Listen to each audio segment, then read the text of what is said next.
Well, you look at what now is a very impressive offensive roster with Gordon Hayward and his 22 points per game from last year. He was an all-star in the West, and that's impressive. We're thinking about that, an all-star in the West coming to the East, where you got to think he could be a perennially all-star for years to come with all the talent that's left and headed for the Western Conference. He pairs with Isaiah Thomas. But when you sign a guy worth $127 million over potentially 4 years, you've got to make some adjustments. And even if the salaries all work out, you got to think Danny Ainge isn't done. So when you look at this, who are some guys that you think Danny Ainge absolutely cannot get rid of?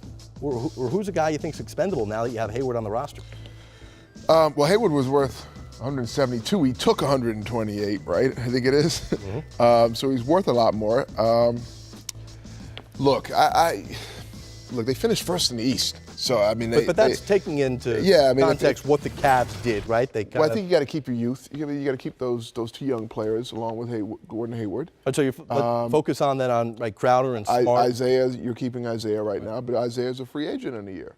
So what's he going to be worth to you? At that point, it would be $200 million. Probably $200 million. So if you have a lot of youth coming up in the coming years here. So I think there'll be a decision even with Isaiah. But as a team that's grown up, right, as a team that's grown together, and as you said, they did win the East, even when taking into consideration the Cavs kind of put it in cruise control. Right. Do you want to mess with that chemistry? Are you willing to part with a Crowder or a Smart or a Bradley? It depends what I'm getting. Yeah, I mean, those are all great players. I wouldn't want to tinker with the chemistry of it all, because they obviously have proven they can play together and at a high level. They defend and score the basketball. I would personally hate to see them lose Bradley and Crowder, because they represent, I think, two-way players in the game. And I like players that are two-way players. I think they make the Celtics strong that way. So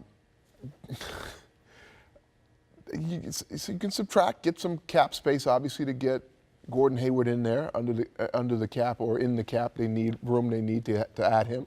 But if you're going to subtract someone, I would say go bigger and get something bigger in return, as well as creating the space for Gordon, and then build that chemistry throughout the regular season. Then wait any further, or just let. I mean, they let Olenek go. Olenek was a huge piece to what they were doing. They let him go, obviously, and they may have to let someone else go. So again, answer your question. Well, no. If I had to, I would probably. I was going to let you go, but if you want to. I would probably, believe it or not, I'd probably move Bradley. Wow.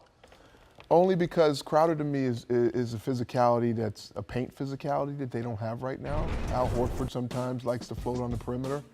Crowder's very, very physical, very gritty, very intense. Bradley, I think you can get something really good there, and really good.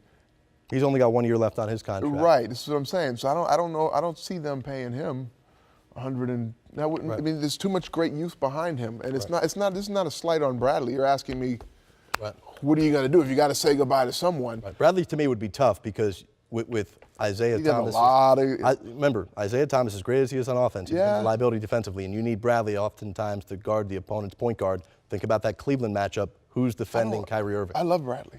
I love him. I'm just asking. I think you can get something. That sounded deep, bro. Huh? No, because he's a real player in this league. Right. He makes somebody.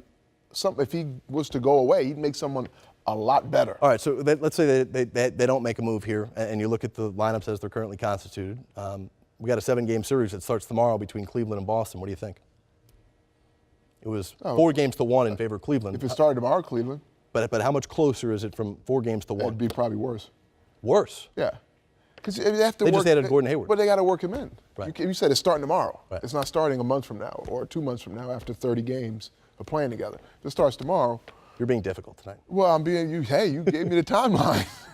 It's like that's the timeline. You know, they don't know what it means to play with Gordon yet. Right. Now you give them 82 games, and it's a different story. Who's the go-to offensive option on that Boston team now? Depends. It depends what the matchup is defensively on the other side. If you pick the matchup of the Cleveland Cavaliers as you just did. Look, Gordon, based on who's guarding him, is it LeBron? Is it I don't even know if Shumpert's there. I don't know. Right. You know, whoever's still there defensively. I still would think that the ball in Isaiah Thomas's hands. 1-3 pick and roll with those two guys. I mean, a lot of good options there. I'm still putting the ball in Isaiah Thomas's hands until I see. Even though I know Gordon Hayward can score the basketball, until I see what he led the fourth quarter. He led the league in fourth quarter points. Right. So, yes. Yeah.